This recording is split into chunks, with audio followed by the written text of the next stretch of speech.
Hey there, it's Nick. And it's Leah. Real quick thing before we get going, we are on a break this week. Happy holidays.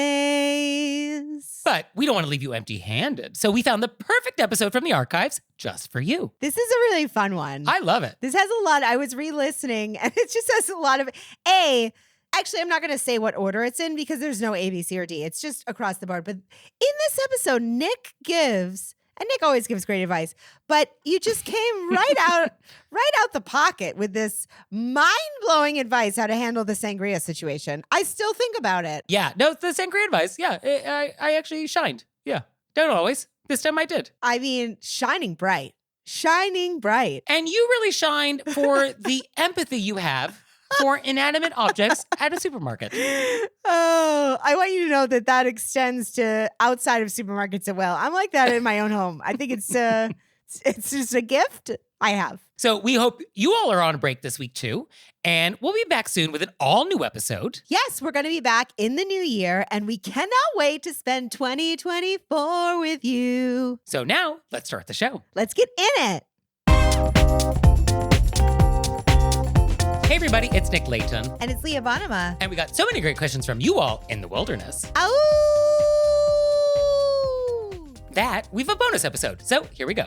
Our first question is, quote, in a supermarket, is it okay to take milk from the back that has a longer shelf life? Is it okay? Am I for sure doing it? Yes. So this question actually came to me from a journalist who was writing an article about grocery store etiquette and was interviewing me about thoughts on this, and I have some thoughts, and threw this question in at the end.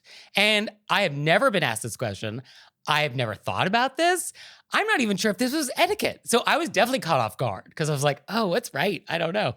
And I was trying to do the thing that we do, which is like, let's talk about it and let's walk through the issues and let's see if we can come to an answer. And this journalist was like not having it. She was like, just tell me, She's like, yes or no. Right. Yeah. She just wanted the bottom line. And I was like, etiquette doesn't always work that way. You got to talk it out. So I said, I think it's fine, but let's talk about it to see am I correct? And how do we arrive at a correct answer here? And it feels more like a moral conundrum. Like ethics? But then I was like, I don't think I do it. I'm going to admit to it. I'm admitting it to all of our listeners. But then when it was written out this way, I was like, oh no. Right.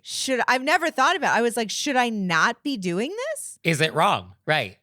So the way I started was etiquette is about being mindful of other people. So that's our baseline. And so I guess the first question is grabbing the fresher milk at the back, is that being not mindful of other potential customers of that milk?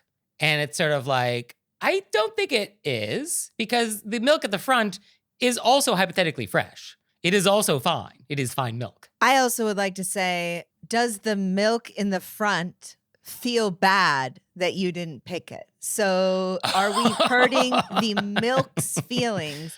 Because it was like I was next in line. Oh, you're being picked last at kickball Yes. in elementary school. I see. I think if you shouted out to the milk, hey, you're great too. I'm just a slow milk drinker, so I got to grab the back. Okay. I mean, I feel like if that helps, I think that is very courteous of the milk. That is true. Also, I can totally see you actually doing that in a supermarket under your breath. Oh, no, I'm saying it because I absolutely do that. I see. You're fantastic. It's not you. It's me and the rate of milk drinking I do. Because say you have 5 people in your house, that front milk that expires in a week, that's great for you. But if you're one person and it's you're a slow drinker, I need those 3 extra days. And I want that milk to know you're perfect for somebody, just not me. Yes, there's a lid for every pot. Yes, you'll find your person. The other thing I was thinking of is bananas. When we buy bananas, there's all sorts of different ripeness levels of bananas.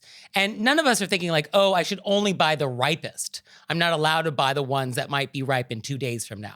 I think we're all comfortable buying the bananas that we want, right? That's a very good thing to relate it to, because definitely we all feel comfortable buying the bananas that we want. But somehow when it's dairy, feelings are a little different somehow. I think it's also that it's in a line. So you feel like I should take the one in front of the line. Oh, that's true. There is this feeling of sequentialness. Because if it was lined up this way, horizontally, straight across, right? I don't even think we would be asking this question. That's true. And then also I think we should just note the dates on stuff. This is not hard science. at all. The best by date doesn't mean the next day it's a bad by date. These dates are almost arbitrary on a lot of products. Oh, you don't have to. I grew up in a family that does not believe in Best Buy dates. Not only is it, it's just, no, that's not real. Oh, I see. It's a conspiracy by big food to get you to buy more. By big food to get you to buy more. I mean, it is true. It does contribute to a lot of waste. Absolutely. Yeah. So, all right. Great question, though. Great question. Great question. And I'm probably going to think about it again multiple times over the week to be like, every time I now go to the store, I'm going to be like, how does everybody feel about this? And as long as you just give those affirmations to the front milk, I guess we're fine. Hey, you're great. I'm going to try to come up with a milk pun for the milk when I do it. So it feels. Oh, really look forward to getting that text.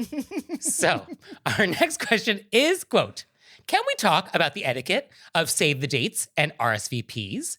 Recently, a friend sent me a save the date for a party she was planning. It stated the date, general time, and the type of event, but there wasn't a location or specific time. She then sent a separate message along with the save the date requesting an RSVP. But my assumption was that that note was for after the invitation with further details had been sent out. About a week later, she called me and asked if she could have my RSVP. I was quite surprised because I still did not have all the information, and it did not occur to me that the RSVP request was for the save the date alone.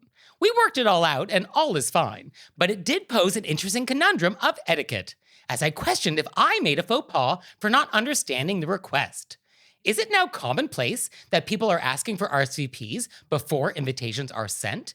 Or was this scenario reasonably confusing? I love that question. Is this scenario reasonably confusing? I feel like we should work it into a lot of things because that's really like. I mean, definitely a lot of my life I'm thinking this. Like, what is this scenario? And is this confusion reasonable?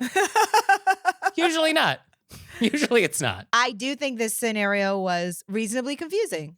Yeah. I mean, because the save the date is about saving the date. Just here's the date. Something's going to happen. Just hold this date, and then we're going to give you some details later, but just like save it.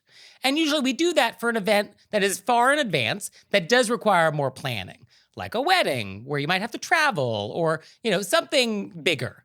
Like you're not typically going to like save the date for like, oh, let's hang out on Friday to watch Love Island. Like I'm not going to send you a save the date for that, Leah, because it's just probably assumed that we're going to do that. But like we use save the dates for bigger things. Yes, I agree. I feel like I'm doing it. But I mean, I could be like, put a pin in that day and then we'll get back with details. Yeah, I guess a pin, that's a casual save the date. That's true. Yeah. But yeah, for this is reasonably confusing. That's like the dress down save the date. Putting a pin in it is like the it's the jeans and sneakers. Exactly.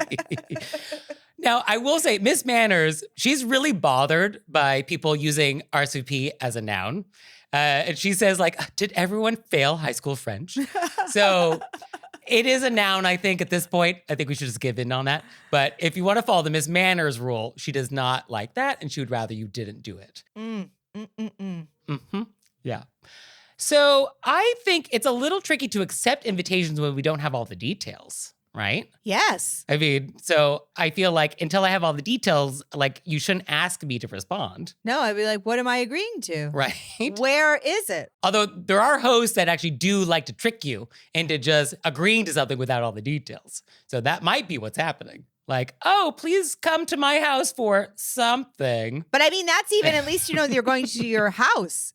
I don't know the location. That's true. Yeah, please hold this date and let me know you're coming. And you're like, where is it? Oh, doesn't matter. Then you're like, I didn't know I had to get on a plane. But I guess for this host, they would prefer to have their guests respond without all the details. That's just the style of host they are. So I think it is fair to be like, oh, I missed the details. Like, can you give me some more details so I know if I can make it work? Like, I think that's a fair response. And I don't think that you committed a faux pas. I think that a lot of people would be confused by not having the details. Everybody would be. Yeah, everybody. So who is this person who's like, this is fine? No, of course not. And just as a reminder, save the dates don't require a response. Like, they're just an FYI. Well, I mean, they followed up with an RSVP to the save the date. That's why. Well, right. Yes. So that's why this is provocative. It is provocative. And now now it's time for Intermezzo. Intermezzo. So this episode is brought to you by HelloFresh. And with HelloFresh, you get farm fresh, pre-proportioned ingredients and seasonal recipes delivered right to your doorstep. And by the way, HelloFresh now owns Every Plate, so we love both. So you can skip the trips to the grocery store and count on HelloFresh to make home cooking easy, fun, and affordable. That's why HelloFresh is America's #1 meal kit. What I love about HelloFresh is that they have multiple meal plan choices. I love meal plan choices. I went with Fit and Wholesome because I'm wholesome. So our boxes are arriving soon, and we're going to report back. We're going to let you know how it went. We're very excited. And for you out there, go to HelloFresh.com/RBWFree and use code RBWFree for free breakfast for life. One breakfast item per box while subscription is active. That's free breakfast for life at HelloFresh.com/RBWFree with code RBWFree. And now it's time for Intermezzo. Intermezzo. Did you know we have merchandise? No. Leah, you didn't? Well, it's true. There's mugs, there's tote bags, there's t-shirts, there's pillows, there's stationery, custom stationery, boxes of stationery, all sorts of great stuff. So go to our website and check it out. And we're always adding to the pillow collection. Yes, anytime something comes up on our show, which is like, put that on a pillow, we do. So check it out. So our next question is, quote, I was recently contacted by someone I vaguely knew at university through common friends almost 30 years ago. I barely remember this person, but they seem to think we were friends. They are now trying to organize a reunion on the occasion of their next birthday. This would be a 1,000-mile trip to go see someone I have no interest in. So I planned to simply say I couldn't make it once I had an invitation. Instead, they are now trying to coordinate a date that works for everyone involved, and they keep asking me when I'm free. I've been asked on Instagram, on Facebook Messenger, and on a Facebook group set up just for this occasion. I don't want to volunteer any dates because I just don't want to go. I've been evasive so far, but they are not taking the hint. Is there a polite way to say, stop pestering me? Would it not be appropriate for the organizer to pick a date and then let people RSVP as they wish? Also, I feel like I'm just repeating the last sentences of our letter writer. That's my theme today, our letter writers. But this, would it not be appropriate? I mean, how many times a day do I ask myself, why is this person doing this? Unfortunately, we can't be like, hey, this is not how we're doing this. Yeah, I mean, this is the worst because you're being trapped. You're being trapped. Because in a perfect world, there would be an event and it's at a date and time and you don't want to go and you're like, unfortunately, I can't make it. Thank you so much, though. And that would be the end of it. And like, how wonderful. Harmony has been restored to the universe. But we have someone who wants to accommodate your schedule. And I guess on some level that is nice because it's like, if you actually wanted to go, it would actually be nice to be able to participate in the scheduling. And it's just the fact that you have no interest in going that makes this maddening. Yeah, I do think that the person who's setting this up is just trying to accommodate as many people as possible. And it's in a spirit of wanting to celebrate together that they're doing this. Yeah, it's not coming from a bad place. No. And I think that you can just say to them, I'm not in a place where I can travel 1,000 miles right now due to my schedule. I appreciate you inviting me, but it's not something that I can figure out. But thank you so much. Yes, I like that. Although we've added an excuse to that. And I'm always a little hesitant about offering excuses because excuses can sometimes start a negotiation. So it's like, oh, no problem. Actually, I was thinking of having another event in your neighborhood. So let's schedule that. We'll come down to where you are because other people are in your town too. So how wonderful. Well, I don't know if this person would be bothered if it was in their area because I'm sure there's other friends in the group they know. This person will be bothered. This person has no interest in this person. I read this as doesn't matter where it's happening. Okay. Well, that answer would work for me because I just didn't want to do the 1,000-mile trip. But if it was down the street on a Wednesday, I'm happy to swing by and have some nachos. Yeah. I will say for somebody such as myself who has a very moving schedule, I can't schedule out far dates for social events because of work. So I always tell people I can't schedule out because of, I mean, that's it. But for me, it is because of my work schedule.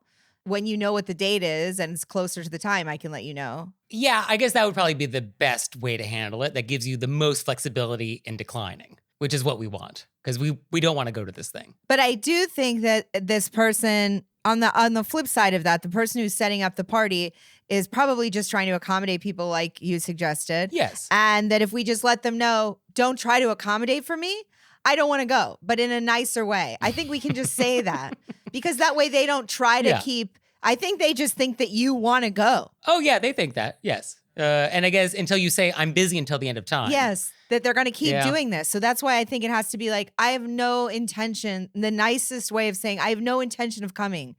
So they don't try to keep doing this. Yeah. No, I think something along the lines of like, thank you so much for thinking of me. Unfortunately, I can't commit to anything at this time. So best not to try and schedule around me. But thank you. I like that very much. And then like, leave it at that. I love that. And now it's not about why I can't or could I in the future. It's just, that's what it is. I think that's perfect. Now, just I think for people who want to try and schedule, like what are our signs of a host that a guest is reluctant? Right? Because I think that's also what's missing. Like the host is not taking the hint here that this guest is like not interested. Well, I think the host, who I'm sure is a very lovely person, I mean, they're reaching out to somebody who they vaguely knew 30 years ago. Right. So I don't know if they are our barometer of...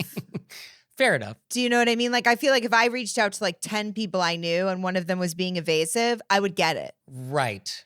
Although, if you reach out to 50 people you didn't even know and one was being evasive, I would also get I would also like, get that too, yeah. I'd be like, right? Okay, no worries. I'll let you know the date if you can come, if you can. If you can't, no worries. Yeah, I mean, generally speaking, I will do one follow-up with people, but like there is a point where like, I'm not gonna chase you if you don't want to come to my party. So like, I'll follow up once, maybe twice. You're not gonna get a third out of me. I'm also not following up on multiple platforms. I think maybe that detail is crucial. Yeah, that's a little bit of a, that's why I think we just need to cut it off. This person is hot to get everybody's timelines to the point that they're switching social media apps. So I think you can just be like, I can't, the way Nick said it, which was lovely. Thank you. So they stop trying to. Yeah, I think that's the takeaway message. Got to pick one platform and that's it. I don't think we want to be platform switching. No, that feels like it's too much. It's too much. It's some kind of I immediately thought of like the battles in Lord of the Rings where people are coming in from all sides and you're like, hey, it's a lot. It's a lot.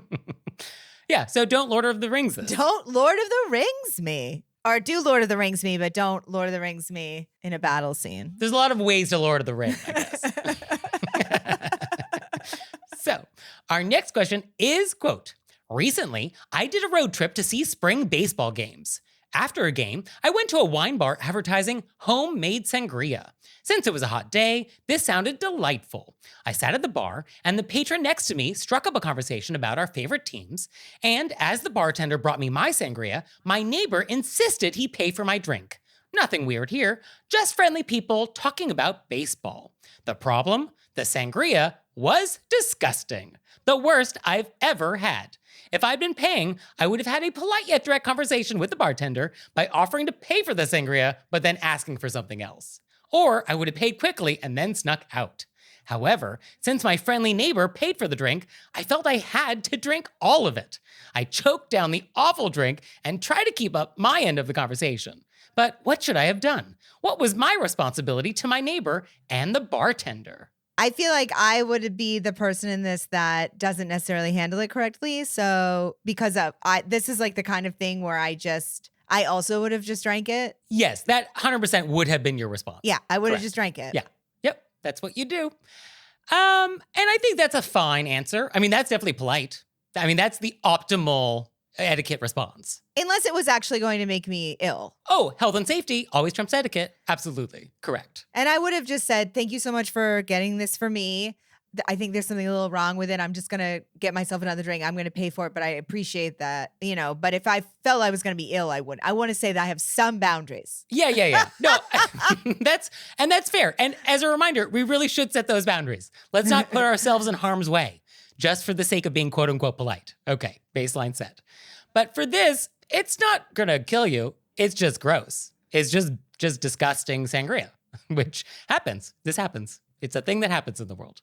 So yeah, I can see it's tricky because you're like, oh, I don't want to offend multiple people now. Yeah, and It's a strange, like if it was a friend and you were like, oh, it's different. That's true, yeah, because we don't really know this person. And it was so nice of them to do it, It's just too. a nice gesture. So my initial thought is that life is too short for bad drinks. So if you ever have a bad cocktail anywhere, I really feel like don't finish it, just get something else. And yes, you will probably have to pay for that something else, and that's fine. But like life is too short for bad cocktails. So I feel like you should absolutely get a drink that you enjoy. I think that is fair, and I think we just need to achieve that somehow.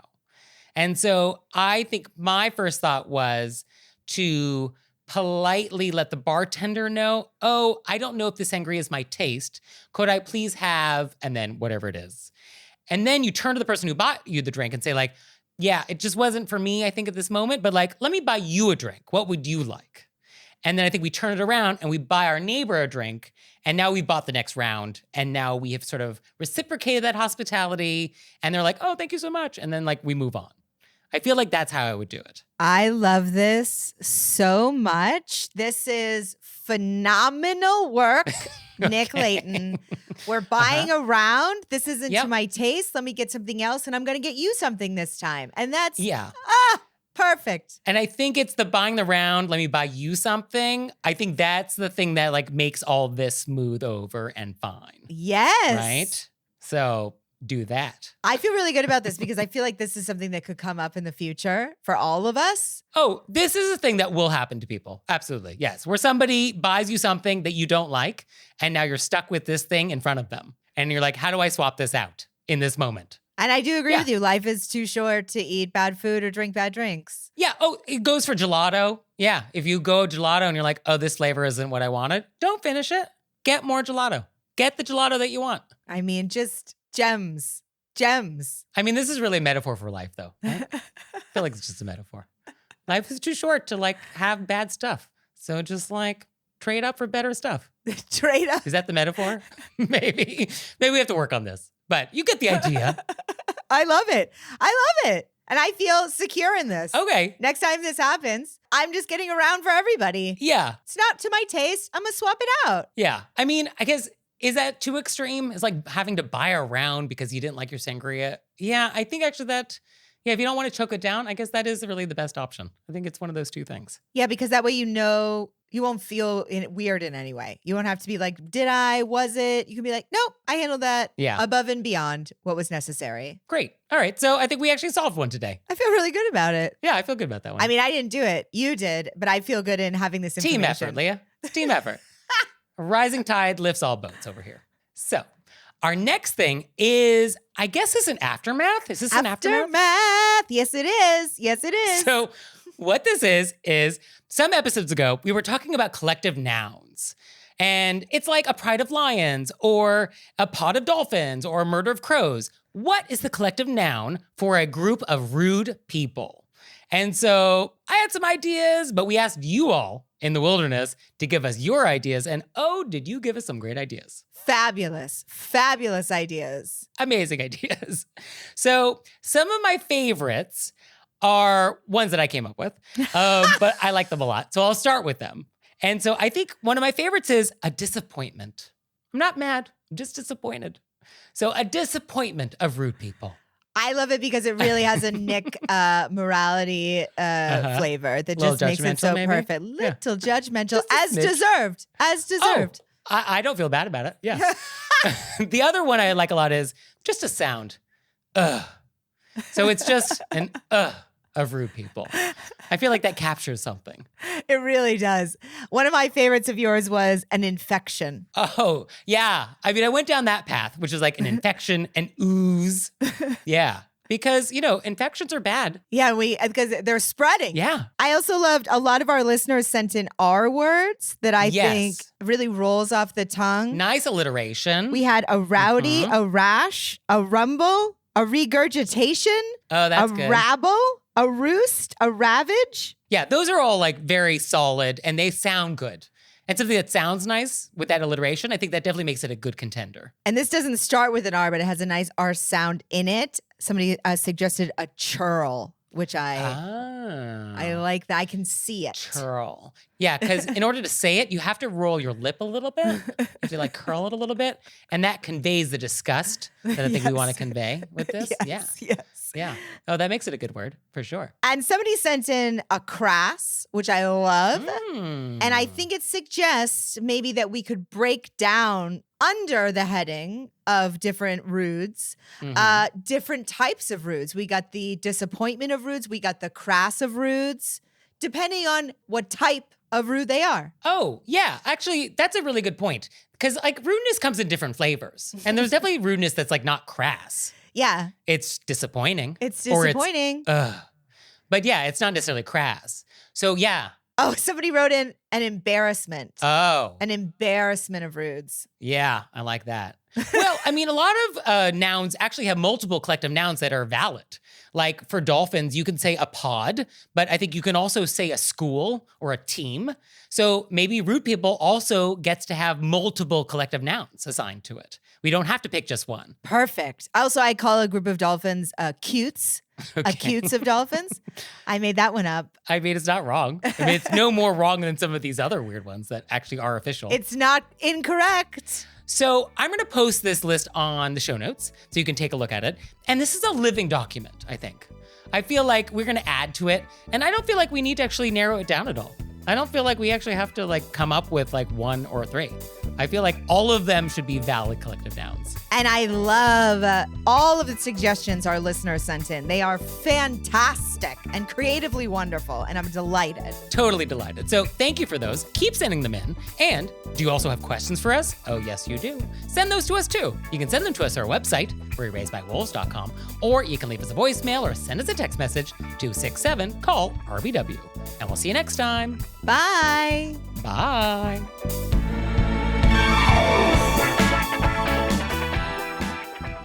Oh, Leah, one more thing. What? Have you signed up for Patreon yet? I have. Me too. You out there, have you signed up for Patreon yet? No? Well, go to our website, wereraisedbywolves.com, click on monthly membership, check it out, because we would really appreciate it if you'd support our show. We love your support. We would. So please do that, and we'll see you next time. Bye. Bye.